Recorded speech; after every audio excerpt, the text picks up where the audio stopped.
So, you've probably just gotten comfortable with your 4K TV. It looks great, right? The picture is sharp, the colors pop, everything just feels modern. But the tech world never stops moving. Now, all the talk is about 8K. It's the next big thing, the future of television.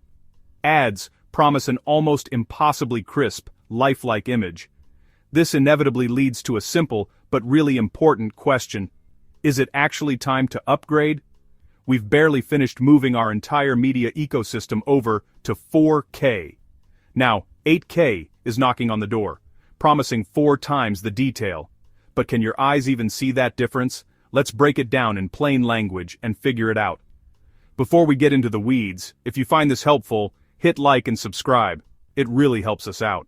Links to some 4K and 8K models are in the description. Not sponsored, just honest recommendations for late November 2025. My goal is to give you the info to make a smart decision, not chase shiny new gear. The hype is real, but does reality match? The central debate isn't just is it better on a spec sheet.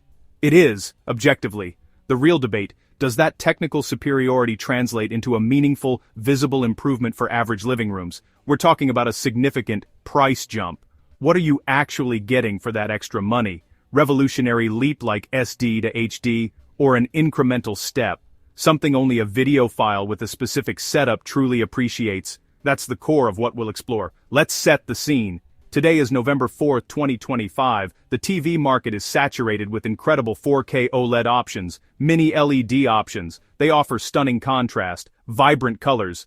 Alright, let's start with the basics. What are we even talking about when we say 4K and 8K? It all comes down to pixels, which are the tiny little dots of light that make up the image on your screen. The more pixels you have, the more detail you can theoretically display. Think of it like a digital photograph. A higher megapixel count allows you to zoom in further without the image falling apart into a blocky mess. A 4K TV, which is also known as Ultra HD or UHD, has a resolution of 3840 pixels horizontally by 2160 pixels vertically.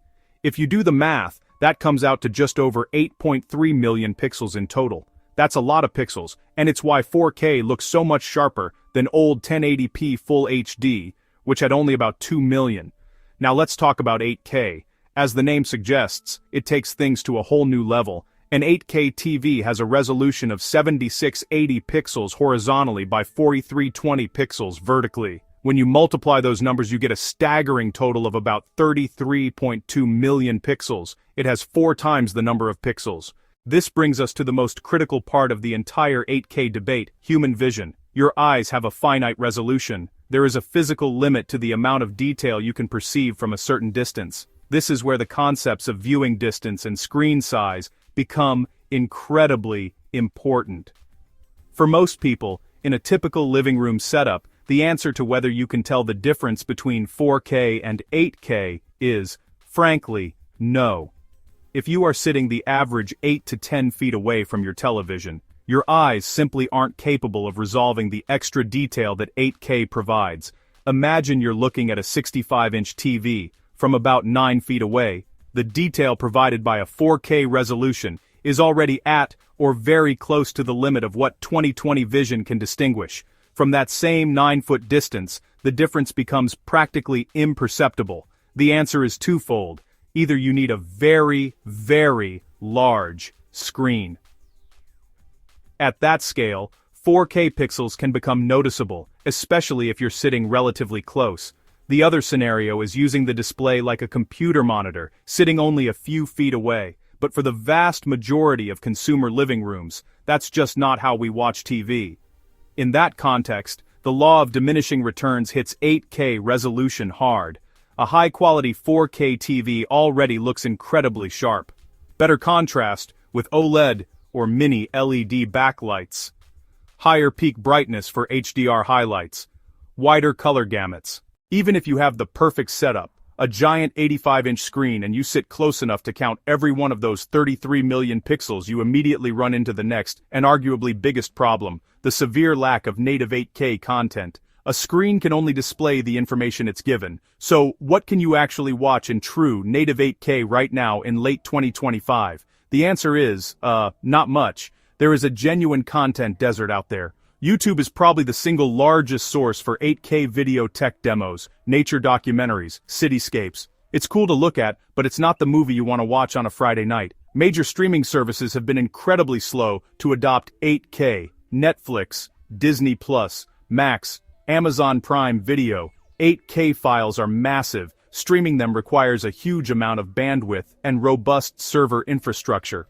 Furthermore, Hollywood isn't really shooting or mastering films in 8K for consumer release. Most new movies are finished in a 4K digital intermediate, so a true 8K version simply doesn't exist for the vast majority of titles. Broadcast television Upscaling in Nainao, 1799 in Nainao Bonching Goming. Ande na Simban. Live sports are nowhere near being broadcast in 8K. Broadcasters are still in the process of transitioning to 4K, and that is a slow and expensive process. Super Bowl, World Cup PlayStation 5, Xbox Series X are marketed as 8K capable, but in practice, they are 4K machines. Developers prioritize smooth frame rates and advanced graphics like ray tracing at 4K resolution. Running a graphically intensive game in native 8K at a playable frame rate is still a monumental challenge. This is where upscaling comes in as 8K's secret weapon. Your expensive 8K TV will spend 99.9% of its time displaying lower resolution video, mostly 4K, 1080p. To do this, it has to, upscale the image, which means using a powerful processor and sophisticated AI algorithms to intelligently guess what those extra 25 million pixels should be showing. Modern AI upscalers from brands like Samsung, Sony, LG are genuinely impressive. They can analyze the image, identify textures and edges, and add detail to make a 4K source look sharper and cleaner on an 8K panel. But, and this is a big but, upscaled 4K is not the same as native 8K. It can look very, very good, but it's still ultimately an imitation based on a 4K source. So, after breaking all of that down, we come back to the original question. Should you upgrade to an 8K TV in 2025? For the vast majority of people, the answer is a clear and simple no. The ecosystem just isn't there yet. For what you would spend on an entry-level 8K TV or a mid-range 8K TV, you could get a flagship 4K OLED TV or a 4K mini LED TV. That 4K TV will almost certainly give you a better, more impactful viewing experience thanks to its superior contrast, brightness, color performance, qualities you can see from any viewing distance with any content. You are paying a huge premium for pixels you likely can't see, to watch content that doesn't exist. However, there is a small, specific group of people for whom an 8K TV might actually make sense right now. The first is the professional, or prosumer content creator. If you are shooting in 8K with a Red or a Sony Alpha, you need an 8K display to edit and grade in native resolution. For you, an 8K TV or monitor is an essential tool of the trade. Building a truly massive screen setup. If you're going for a screen 85 inches or larger and you have the space to appreciate it, 8K's extra pixel density can provide a cleaner, more immersive window-like effect that 4K might struggle to maintain at that scale. The third group is the early adopter and tech enthusiast. Someone who wants the latest tech and is willing to pay the premium. There's nothing wrong with that. If you have disposable income and want to be ready for the future, then an 8K TV is the most technically advanced display you can buy today. 8K TVs are typically the manufacturer's flagship models, packed with the best processors, the most advanced backlights, and all the top features available. You're not just buying resolution, you're buying the best of what the brand offers. But for everyone else, the 99% looking for the best picture for their money in a normal living room, 4K is still the king.